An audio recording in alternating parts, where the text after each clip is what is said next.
Let's do it right now. Alan Ruskinon joins us on Foreign Exchange with Deutsche Bank and their chief international strategist. Alan, you go right to the heart of the matter, which is the price of the many worries that we have out there. How will the dollar respond to this set of 2021 worries? It all depends really on how the market adjusts its expectations as far as the Fed's concerned. Right now, the Fed is giving the most dovish message you could possibly expect. That's about as dollar negative as you would anticipate at this point in the cycle. The question, I think, is, does the tapering debate advance at all? It's clear that Powell squashed that debate for the time being through to June at least. But I suspect that when we start talking about tapering, the dollar will get a little bit of temporary support. The longer-term story for the dollar looks more negative than I've seen in a long time, however. So this short-term story that relates to the Federal Reserve and a longer-term story that relates to imbalances, notably what happens to the current account.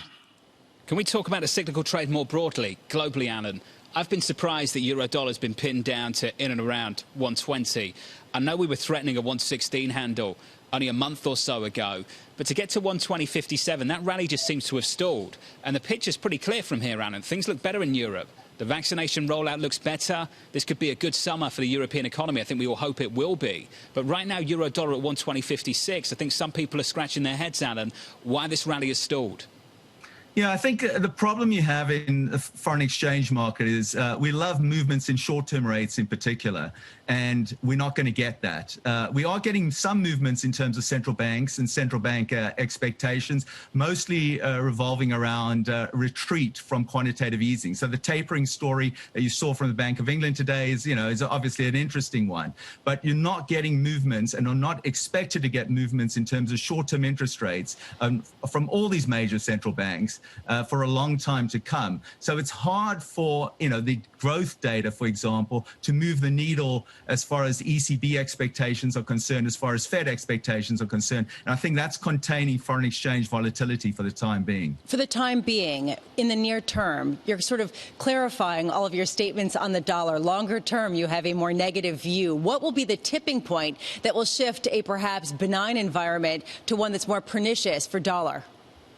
Yeah, I mean, it's a great question. I think if the Fed seems to take on board the stronger inflation data that's coming down the pike and bats it aside effectively, is true to its word and says, you know what, we still think this is temporary.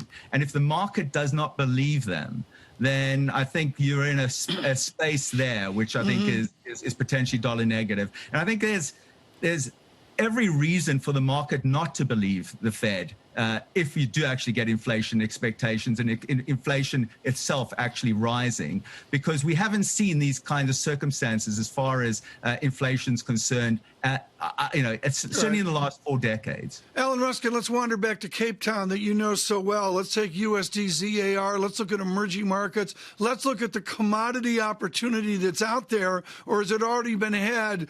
South African Rand 18 to a 14.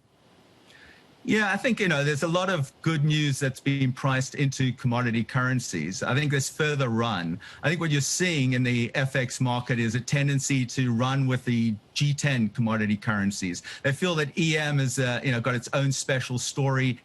Not least it's lagging as it relates to vaccinations, of which South Africa is obviously part of that. So I think the opportunities that have been seized on have been mostly 3 currencies, I would say, Canada, and Norway and Australia, of which the first 2 have tended to perform very nicely. Aussies tending to lag a little bit. Well, let's think about the last commodity cycle and where things like dollar Brazil were back then. We were looking at a 2-handle back then, Alan. We're looking at what now? 536, 533. We've had a move off the back of another hike over at the Central Bank of Brazil. Is that where you would look for the next leg of this trade to develop, Alan, in the commodity-sensitive parts of EM? I'm still cautious in that space. As mentioned earlier, I still think that you need to see the vaccination story generating the kind of opening and growth outlook that in turn instills some central bank tightening. That would be the kind of ideal environment to look for. So, look, I think if you look at, for example, yesterday or the most recent PMI data, you have G10 countries on average with PMIs above 60, and you have EM countries, GDP weighted, at around 52. So there's this huge gap here that's developed, and I think we need a closure of that gap in terms of growth outlook before I'd really be gung-ho on the EM commodity currency side. Alan, is there anywhere within the commodity currency side that has not accurately priced in some of the demand that we're seeing on the infrastructure spending, et cetera, side of things? Look, I think this is just an ongoing story. So I think, those who've been optimistic in terms of growth and have been optimistic in terms of the reflation story have definitely been on side in terms of commodities. I think the tougher angle has been really to translate that into the currency side. But I think there's probably more run on the commodity side, given that we're very early into this growth cycle. We're only really going to see the true acceleration occurring in the second half of the year, led by the US. And I think a lot of other economies will follow suit thereafter. So one presumes that commodities are not at the peak of their cycle, and therefore, there will still be some pull, as it were, for commodity currencies. Alan, good to see you. Alan Ruskin there, Deutsche Bank Chief International Strategist. Let's just work our way through the numbers in commodities.